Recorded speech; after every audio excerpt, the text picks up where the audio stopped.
Join Francis with the business news. And Francis, my goodness, you know, there are a lot of things that we thought were buried in the past but are starting to surface a little bit. One of them is payments allegedly made to ABSA now affecting Barclays. So the share price was down today, but Barclays has responded, some questioning the timing of this. Will there be further reports? We'll get into that story a little bit later on. Now, let's start with this. The acting CEO of Eskom, Matshela Koko, says the power utility is preparing to cut off municipalities with outstanding debt from early next week. But he says that the power supply cuts will only be for a few hours every day. Now, municipal debt to Eskom has ballooned for years, and the power utility has argued in court that it is time for action. The courts have dismissed a case brought by AfriForum seeking to block Eskom's move after it tried to argue that residents who have paid their accounts will be affected unfairly. Well, earlier I spoke to Eskom's acting CEO in a wide-ranging interview, also focusing on his steadfast support for nuclear power, despite much public opposition and some concerns around nuclear. I started by asking him about the power supply cuts, though, if they are going to happen. It is happening. We have a very serious issue to deal with. Our debt is projected to go up to 12 billion rands. In the last 8 months. And that's just from municipalities. And that's just for municipalities. In the last 8 months, it has gone up by 4 billion rands. We've been to court. We followed all the due processes in law. We've done the consultations. And we were supposed to interrupt power supply for the municipalities that are in contravention from the 5th of March. We agreed in court that we will move it to next Tuesday. And frankly, what I had hoped is that between the 5th of January and the 16th, which is next week Tuesday, we will reach an agreement that we will make an order of court, and then we will stay in abeyance the interruptions. But unfortunately, we're not there. Let me tell you, the municipalities and the provincial government are working very hard and honestly with us. But I need to recover the cost of sales, which I'm not recovering. And that's the problem. So you mean they're not coming forward, these municipalities, with a real arrangement where they say we'll pay you off? They're not playing ball, basically. They're definitely playing ball. But here's the issue. This problem comes back from 2011. And we've been making arrangements for the payment. But we are beyond that now. It's no longer about making payments, arrangement for the payment. It's about meeting the commitment that you're making. Let me tell you the problem I have. I have a problem with a funder, with a banker, who comes to me and says, Mr. Koko, I have a problem in borrowing you money because you are not able to recover the money from your government institutions. That's a serious problem, that we are borrowing money to generate electricity to give it to municipalities who do not pay back. I think a lot of people sympathize with Eskom. I've looked at your accounts before, and it seems a very difficult situation. So, yes, you can't just be giving power for no money. But what about AfriForum's argument that you still won't get the money back if they're acting in good faith and they can't pay you now? Switching off the power, how will that make them actually be able to pay? Two things. Let's suppose they can afford. In my house and my family, I live within my means. It costs Eskom money to give municipalities electricity. Eskom incurs cost of sales. I sympathize with some municipalities that can afford, but everybody must understand that when I give them money, electricity, we incur costs, and we need to recover those costs so that we are going concern as a business.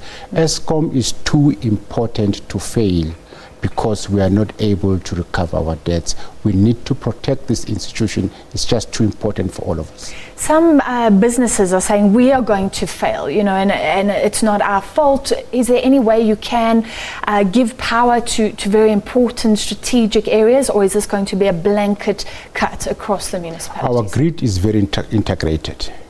Now, there are three people you're talking to. You're talking to the indigent person who has done nothing wrong, who received power, certain amount of power from government for free, that will not have electricity. I grew up without electricity. I was born and bred in the township. I know what it means not to have electricity. I feel for that indigent person. So you're taking this seriously? We're taking straight.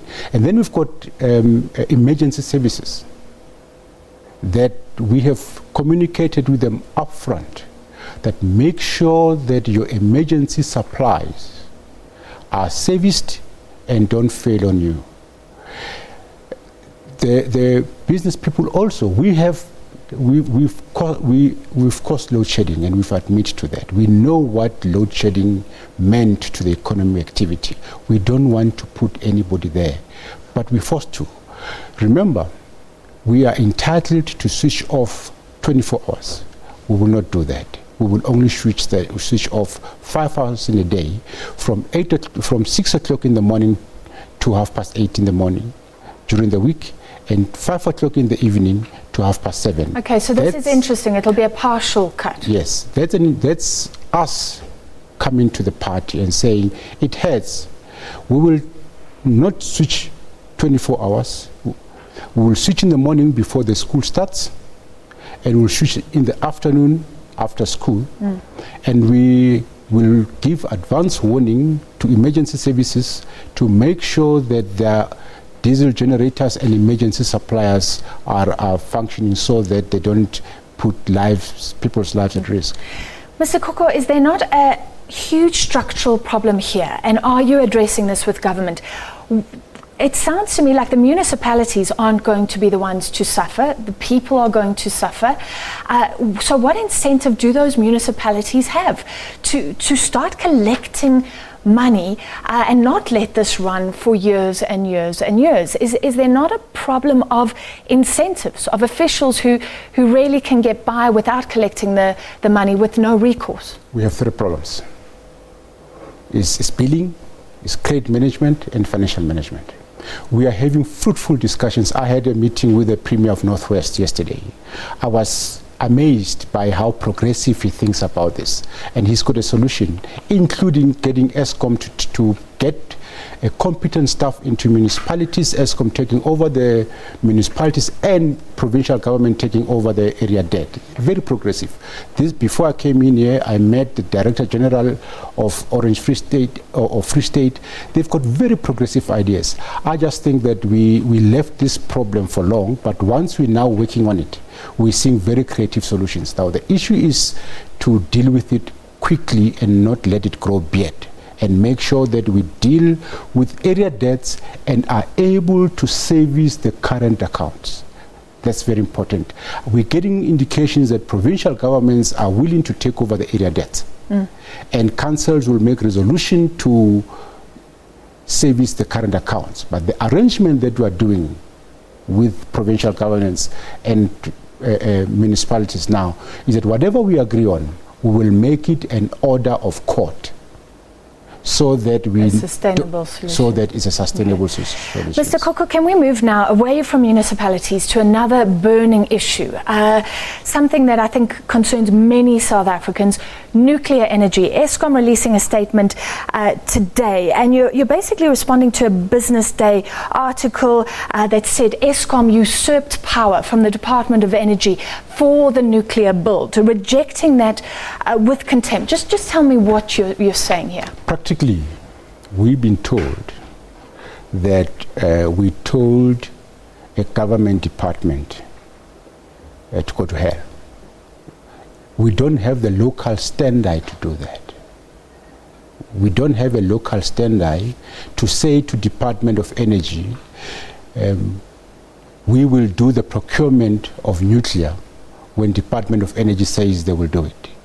In law, we just can't do that. And we've not done that. We have not made a decision that we want to be the procurer. We were designated the procurer. Who were you designated by? We were designated the procurer by government. The government took a decision that Eskom must not only be the owner-operator, but the procurer too. That's not our And was decision. that the Department of Energy or another area of government? No, government. Full government, not the Department of Government. I asked you because you must admit that with your predecessor, Brian Molefe, there were conflicting utterances at one point. Yes. He was talking about the nuclear build. Parts of government were still talking about these mixed plans, renewable energy, the importance of that. So it did seem at one point that Eskom was trying perhaps to push this through, maybe with support from some quarters. No. I think you were misunderstanding Dr. Molefe. That's not what his intention was, and that's not what he was communicating. What he was communicating was the need to have nuclear built in the future. That's all what he was doing. He was not representing anybody. But if you look at the news today, and I suspect you're going to link this with renewables, I have issued a statement to say, I accept that renewables are now cheap and they come at 62 cents, and Eskom is ready to sign renewables today at the going rate of 62 cents. Okay, so you're not hell-bent on nuclear energy. Is there a possibility that we as a country could change our mind if what people are saying, that renewables, all the issues are being fixed, prices coming down? Could we make a different decision in future? And I ask you this because I think the suspicion is that behind the scenes, no matter what we say about affordability, etc., nuclear is a fait accompli. I think it's been contaminated by the politics. I hold the view that when we hit the ground, we'll make the right decision, and the right decision will include a base load, and that base load will not be coal and will be nuclear. I hold the view that says renewables are cheap, and we must build as much renewables as we practically can to have a stable grid. But I also hold the view that says it's impossible to have a stable grid by building renewables only. You will have to back up renewables with a combination of flexible generation and a baseload option. Flexible generation, in this case I mean hydro and gas, but I don't see how you can exclude in that balance energy mix nuclear. And then I end up by saying whatever you do, you have to do it at the cost and the pace that South Africa can afford. Well, affordability is an issue. Eskom has a huge affordability problem. When people say Eskom will pay for this, I have no idea how. And we know that Russia has paid for their builds in other parts of the world. Is that something being spoken about behind the scenes, that we will accept help but give away part of our energy grid? Well, let's put it this way. You are building an asset that's going to be there for the next 60 to 80 years. You want to pay it back in 20 to 25 years. And here are the insights. Let's say you built what is in the IRP 2030, 9,600 megawatts, and you've built one reactor of 1,200 megawatts every 3 years. It means you will not raise the whole amount of 9,600 megawatts. It means that as you staggered payment. Now, so we will pay for the power. Yeah. Now look at it this way. When it's about assets and liabilities. Your liabilities must not exceed your assets. So even when you borrow part of the money to build, you're building an asset that will go into, the first unit will go into commercial operations before the second one is on load. So it will start generating cash flow before you complete building the second one. And we think that you will find the financial model to support building nuclear at the right pace. 1,200 every 3 years, paid off in 25 years, and it will last you for 60 years to 28 years. Mr. Koko, in finality, I hear what you're saying, but there's still huge opposition, many different models being put forward around costs, opposition around safety, concerns about corruption. And I think a lot of the South African public want to know why you still support nuclear. Because I support nuclear because I do not believe that the energy mix into the future can be conceptualized without a base load. There must be anybody who says the concept of base load as we know it today will disappear is in a dreamland. That was our interview with the acting CEO of Eskom, Matshela Koko. To other news.